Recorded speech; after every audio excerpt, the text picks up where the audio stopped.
here to give you the complete breakdown of our discus selection, the types of companies that we buy from, the quality and the performance of our discuses so that you can become a discus expert by the end of the video. So there's different weights in the discus. Women's are the most easy. From middle school, high school, college, and the Olympics, women all throw the same weight of discus, which is the 1 kilogram discus. Boys are different. In middle school, boys throw the 1 kilogram discus. In high school, they throw the 1.6 kilogram disc. In college and the Olympics, they throw the 2 kilogram disc. To give you an example, this is the size of a 1 kilogram discus. This is the size of a 1.6 kilogram discus. Not only is the weight different, the size is also different. In the discus, you're buying two things: durability and performance. Durability is how long is this discus going to last. The performance is how far is this discus going to fly. The performance is measured in rim weight. Rim weight is how much of the weight of the discus is in the metal part of the outside. Rim weights range from about 65% all the way up to 85 or even 90%. A high rim weight disc is going to fly farther if you know how to throw it. This is a durable discus. It's built like a Toyota. It can handle a lot of damage and be used season after season, and it comes at the cost of under $100. This is made in Europe. This is a performance car. This is like a Lamborghini made in Poland. It's made out of carbon fiber. So this is what you're going to break PRs with, win competitions with, but it's also made out of carbon fiber, which means that it can break easily. This is a Nishi. This is made in Japan, and it's the best of both worlds. It is the performance of the Lamborghini with the durability of a Toyota. Now, a high rim weight discus allows the discus to fly far, because when you're throwing a discus and it's coming off, right, your fingers, and that's when it begins to spin. And as it flies, it's spinning and spinning and spinning. And if it's a high rim, it's going to spin longer and it's going to fly farther. Now, here's a little industry secret. If you throw a discus and it's wobbling through the air, not spinning, but wobbling like this, it means that the discus is too high a rim weight for the athlete that's throwing it. Now, that doesn't mean that you need to go down in rim weight. That could just mean that the athlete needs to train more with that discus. But if you see a wobble, it means that the discus is too high a rim weight for the athlete that's throwing it.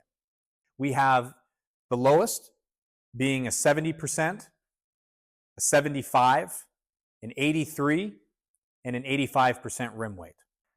The green ones are the best for beginner athletes that you need to equip a lot of different throwers. They're very cheap, so you don't need to, watch them very closely. Whereas the orange and the black ones are more used for competitions, and we have people constantly calling in saying they're winning their district and their state meets, even with our discuses. This disc is 85% rim weight. This disc is 85% rim weight. This disc is 85% rim weight. So why the difference in cost? Once a discus is around the 80 to 85% rim weight mark, there's different factors at play on these very high performance discuses that are causing them to fly further. So once you get up to that rim weight mark, don't be so concerned about which one has a slightly higher rim weight. I would focus a lot more on which factory made it. You're getting a lot more performance and quality out of a Nishi disc at 400, even though it's 85%, than you are getting a Planic disc at 85%. This is a standard disc. Now we have a couple accessories to help you train better. So one of the advantages of training with a lighter disc is you can practice with speed. So we make ones that are less than the normal weight of a disc so that you can practice moving quicker when you throw, so that you can practice your speed and efficiency. We also make discs that are heavier than a standard one so that you can practice your strength when you're throwing. Now there's two different kinds of training discs that we make for that. One is adjustable and one isn't. Now, people like the non-adjustable ones because they're cheaper. So sometimes coaches only like to train heavy or they only like to train light. If that's you, then you don't want one that's adjustable. You just want a standard one. Now, if you like to train both light and heavy, you're going to want an adjustable one because basically you're getting 2-3 discs in the form of one disc because you can just take out the center plate and put in a different weighted center to suit your needs. This doesn't look like a disc. but it actually is a training tool. One of the mistakes that often amateur discus throwers make, and coaches are constantly talking about it, is that their arm isn't fully extended, right? It's more comfortable to have your arm in here. This is exaggerated, but it's more comfortable to have your arm in here than it is to have it completely all the way out there. That's where this tool comes into play. It teaches you the centrifugal force of needing to extend your arm out and keeping your arm back. And so this is a phenomenal tool to train that technique. We also make rubber discs with straps on it. So you can strap it up and put your hand in. So when you're practicing techniques, even at low or medium or high speed, if you're practicing indoors, oftentimes when you're using technique and you go full speed, you can't hold a discus like that and come around and not let go, which is a problem, right? When there's other athletes around or there's coaches. So the strap allows you to actually practice at full speed and not have to worry that the discus is going to come off your hands when there's other people around or when you're training indoors. We also make rubber discs in brown because if you throw black discs on a gym floor, in indoor season or right before, the snow melts during track season, it can actually leave marks. And we've noticed that the brown ones don't leave much of a mark. So that's why we have it in a different color. Here in the Pacific Northwest, track season oftentimes starts way before the snow melts. And so for the first couple weeks, people are actually still indoors. We've made these balls to be the weight of a disc. We have a 1K, we have a 2K, and we have a 1.5. The cool thing about these is that they're made out of a hardened shell, so you can actually throw them up against a gym wall and not have to worry that they're going to break. If you look closely, they're also ribbed to allow for a little extra grip when you're coming and throwing in, indoors, because you don't want to let go when there's people around.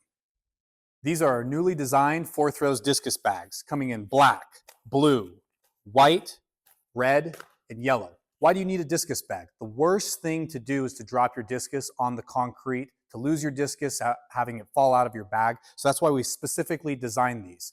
They can hold any size from 1K all the way up to 2, and most discus bags can only hold 1 disc, whereas the ones we've designed can actually hold 1 here and 1 here. So you can actually hold 2 at a time. Folds just like that, and you can hold on, and it'll last for many seasons. Look at this beautiful, high-quality discus shoe made out of Poland in Europe. Why do you need a discus shoe? Now, most running shoes and normal shoes are designed to gain traction that grips the ground. This is the exact opposite of what you want in a throwing shoe. Because when you're throwing discus, you're spinning on the balls of your feet, and you want your shoes to help you do that. And so this is a smooth bottom shoe that allows you to spin while you're throwing. A good throwing shoe is essential to any great throw.